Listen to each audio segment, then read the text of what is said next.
책을 집어든 당신 막막하시죠? 책은 너무 두껍고 장은 오고 키워드로 책을 읽어드립니다. 이민수의 키워드 리딩. 버핏을 읽기 위해서 키워드를 정리합니다. 첫 번째 키워드는 주식을 어떻게 선택해야 될지에 대한 버핏의 핵심 전략을 초우량주를 사라. 네.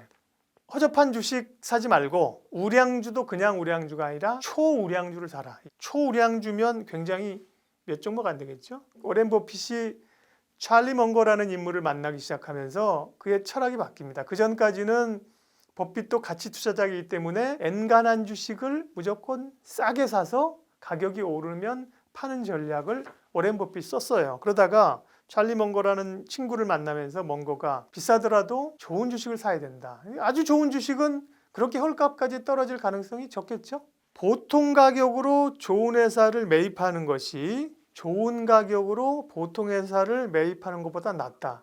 뭔 말이야?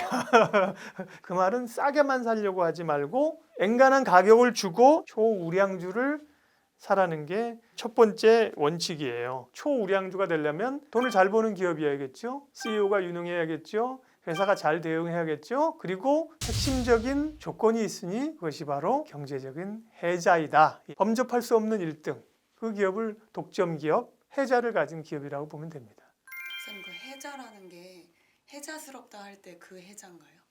해자스럽다의 해자가 아닙니다. 네, 그거는 이제 여의 해자고 독점적 기업 할 때는 아이 해자입니다. 해자. 어느 성에 들어가려고 하면 옆에 성 옆에 파놓은 인공 연못. 기업들도 성을 공격하고 싶지만 그런 해자가 있어서 장애물이 있어서 그걸 못 건너가는 거죠. 뭔가 쉽게 접근할 수 없는 해자라고 하는 겁니다.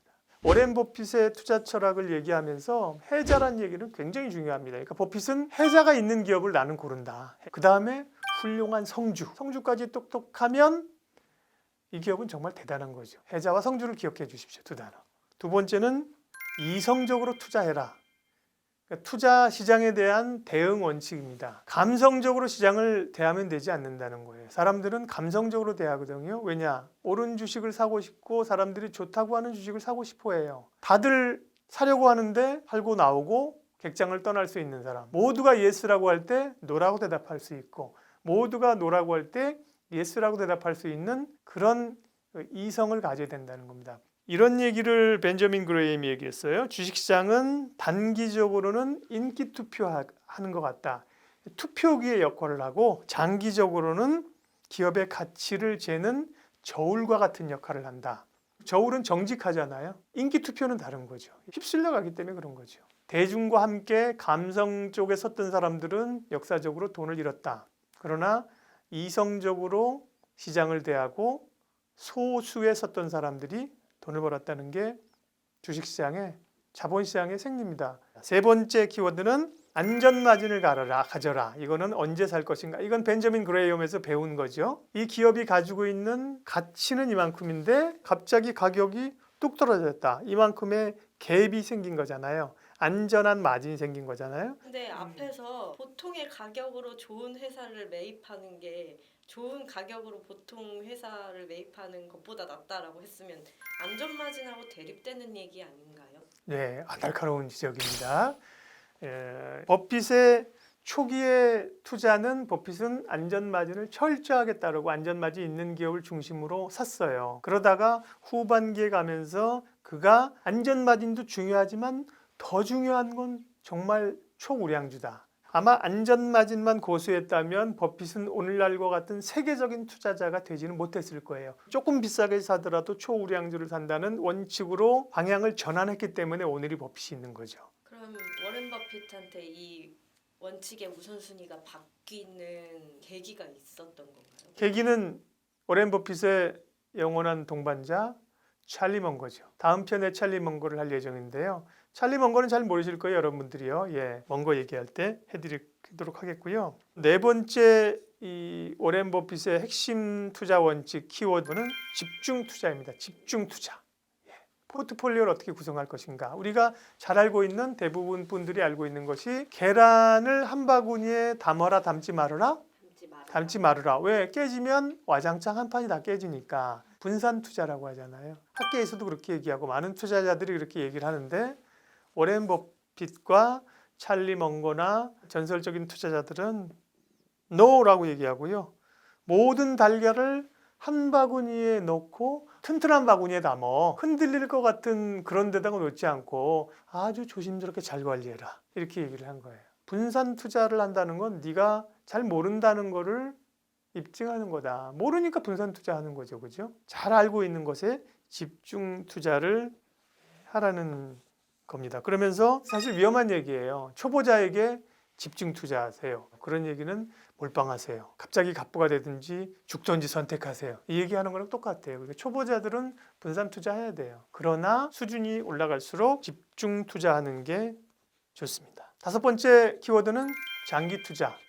주식 보유 원칙이죠. 한 회사 주식을 10년간 보유하지 않을 거면 10분간 보유할 생각도 하지 말아라. 주식시장이 오늘 문 닫아도 5년 후에 문이 다시 주식시장이 개장해도 괜찮은 종목만 산다. 그런 얘기도 했었고요. 누가 이렇게 물어본 거죠. 그러면 평균적으로 그러면 어떤 기간을 제일 좋아하시고 어떤 게 제일 좋아요? 내가 가장 선호하는 주식 보유 기간은 영원이다. 엔간해서 안 판다는 거예요. 예. 버핏이 얘기하기를 사고 파는 비용 얼마 아닐 거라고 생각하는데 아니다. 그 비용이 굉장히 크다는 거예요. 따지고 보면. 그러니까 사고 파는 것만 자주 하지 않아도 크게 성공할 수 있다는 거거든요. 그러면서 장기 투자를 하라는 거. 우리가 사는 기업이나 투자가 우리랑 전혀 상관없는 기업이 아니라 대부분 상관 있는 기업들이에요. 사고 팔고 먹고 자고 생활하는 것들로 돈 버는 회사들은 큰 기업들이고 대부분 주식으로 상장돼 있거든요.